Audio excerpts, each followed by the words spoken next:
falar disso, no Serviço Penitenciário do Estado do Piauí, nós estamos recebendo aqui o doutor Arilson Malaquias, que é presidente da Associação dos Defensores Públicos. Boa tarde, doutor. Boa tarde, sim. Prazer tê-lo aqui.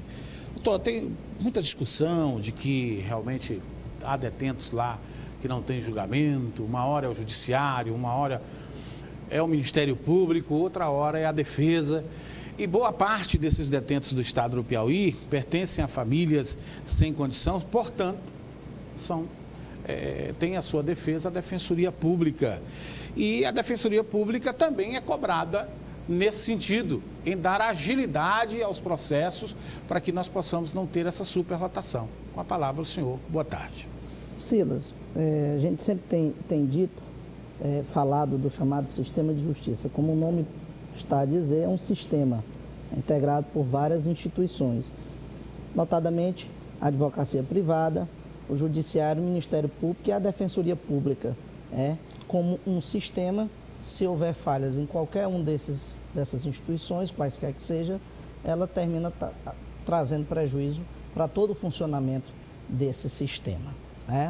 Portanto, problemas têm que ser resolvidos de forma multifacetada. Claro. São vários os problemas, não só na questão processual, mas se tem divulgado muito a questão da superlotação, que demanda uma atuação do Poder Executivo na criação de vagas. Mas vamos à nossa atuação especificamente. Se é fato, e a gente tem muito batido nisso, que o número de defensores públicos, sobretudo, a estrutura da Defensoria Pública, hoje o principal problema é o número de defensores. Nós temos 86 defensores públicos para atender a todo o estado do Piauí. Só para você ter uma ideia, o Judiciário reclama do número diminuto de magistrados, o Ministério Público, que dirá a Defensoria, que tem cerca da metade do quadro dessas outras duas instituições. Mas também é fato, mesmo assim, que apesar do pequeno número de defensores públicos, esses aguerridos profissionais têm tido uma produtividade sempre crescente, têm trabalhado no limite, dando efetividade a esse serviço. Nós não temos cobertura em todas as comarcas, isso é fato, mas nós temos nos organizado de forma a dar a maior efetividade possível. Só para você ter uma ideia, tem comarcas que não tem defensor público, mas nós temos um núcleo aqui atuando na capital, dando conta, na medida do possível, da tramitação dessas ações judiciais que são atendidas pela Defensoria Pública. Especificamente o preso provisório, você bem disse aí, é 70% mesmo, não é mais que 50% não. Os dados mostram ano a ano que gira em torno de 70% o número de presos provisórios nos estabelecimentos penais do estado do Piauí, que é recordista no Brasil. Como atender a toda essa demanda? Se a maioria dos presos são verdadeiramente pessoas que dependem da atuação da Defensoria Pública com esse nosso pequeno quadro. A gente tem respondido na medida do possível. Em todos os estabelecimentos penais do Piauí existe o atendimento da Defensoria Pública. Vou fazer uma única exceção, até bem pouco tempo o Eiras estava sendo defensor público, mas já foi designado um defensor popular, mas em Parnaíba, em Picos, em Floriano, em Esperantina, em São Raimundo Nonato, em Oeiras, há o atendimento da Defensoria Pública a esses encarcerados. E a todos aqueles que respondem processo e que são da alçada da Defensoria Pública. A Defensoria Pública teve uma conquista agora a nível de projeto nacional, ela terá a sua autonomia financeira. Você acha que isso vai facilitar, doutor? Com certeza. Essa talvez tenha sido uma das principais conquistas que a Defensoria Pública teve nas últimas décadas.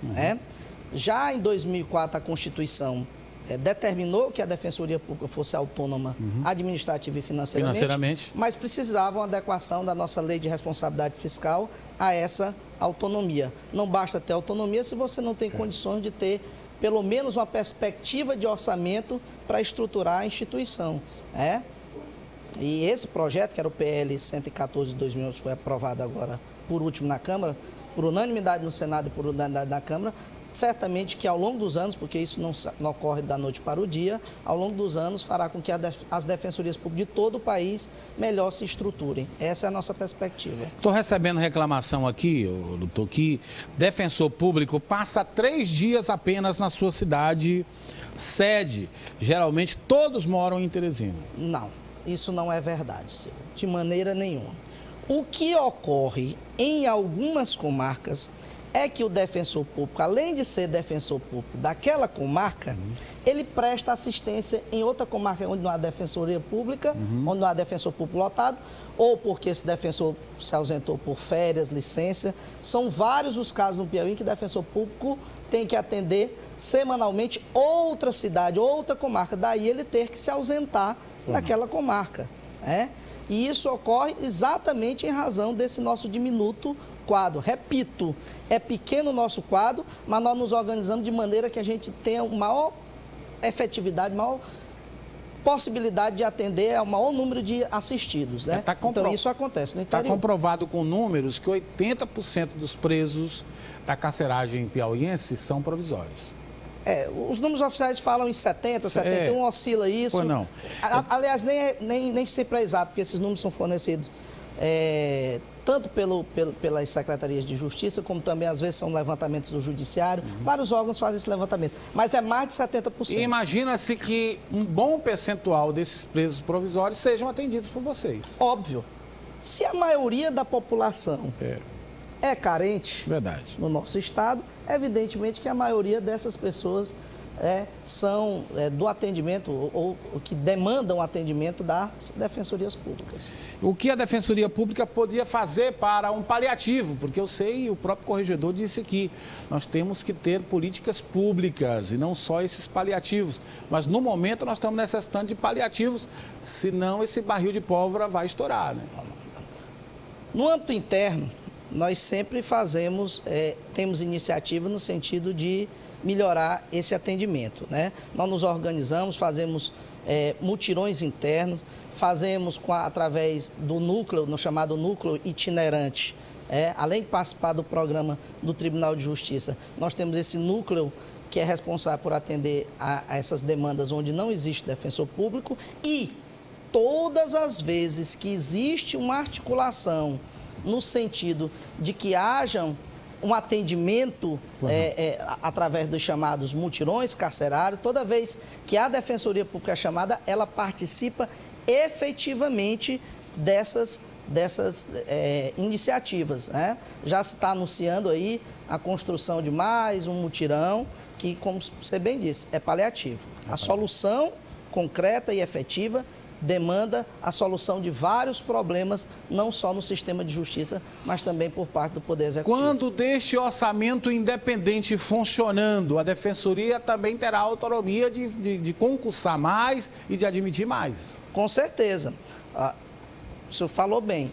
Nós temos, por exemplo, um problema sério. Nós estamos há 4 anos sem nomear defensores públicos, porque essa nomeação é da alçada do governo do Estado, que, por sua vez, tem nos dito que tem a decisão política de nomear candidatos aprovados. Ocorre que existe uma demanda judicial envolvendo defensores públicos aprovados no concurso anterior e nesse concurso, e mesmo com a decisão do governador, a Procuradoria-Geral de Justiça tem dito que não há uma segurança jurídica na nomeação, o que nós não concordamos e nem entendemos, porque a situação é gravíssima. Você imagine, nós éramos 92 defensores públicos há 4 anos atrás, hoje somos apenas 86, nem repondo as saídas de defensores públicos está sendo possível por conta dessa pendência. O cidadão diz o seguinte: Silas, são tantos os processos para os defensores que o documento do meu marido de alvará de soltura foi perdido por um deles.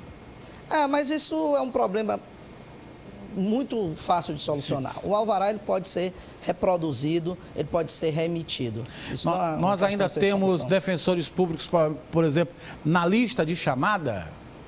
Nós temos um concurso que foi realizado, homologado em 2010, e que não foi nomeado ninguém, tem cerca de 200 aprovados, ainda não foi nomeado nenhum dos candidatos. E temos ainda uma pendência de candidatos aprovados no concurso anterior, que estão discutindo a questão judicialmente, são cerca de 23, se fala em 16, enfim, tem um número também de aprovados no concurso anterior que poderiam ser aproveitados para essas nomeações. Então, reserva para nomeação, concurso realizado, a parte da Defensoria foi feita. Agora nós temos que ter a vontade política e o apoio das instituições no sentido de provocar essas nomeações e de exigir, porque a sociedade é quem perde com isso. Pois é, e aí a gente não pode aqui estar culpando e nem estar sonhando só em construir presídio.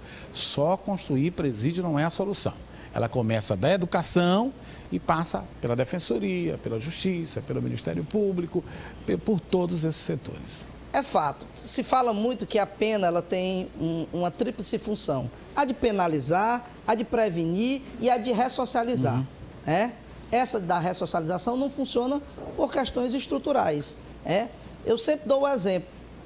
Um exemplo que eu trabalhei em presídios por muito tempo e às vezes a gente está lá muito feliz com o alvará de soltura para apresentar para um detento e ele às vezes tendo cumprido pena às vezes de mais de 10 anos, ele sai do estabelecimento prisional sem sequer o dinheiro da passagem de volta, sem nenhum amparo por parte do Estado para que ele seja recebido pela sociedade. E quem é que o recebe então? Pois é.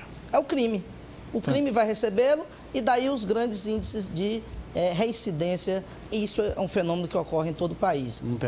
O Estado condena, o Estado penaliza, mas o Estado não prepara esse indivíduo para retornar à sociedade. Muito obrigado, doutor. Então, está aí, a Defensoria Pública reconhece que há um número realmente infinitamente pequeno, mas que usa estratégias e adequações de trabalho para tentar suprir a necessidade, e vem aí boas notícias quando ela estiver atuando com o seu próprio orçamento, tá certo? Muito obrigado, doutor, pela sua participação.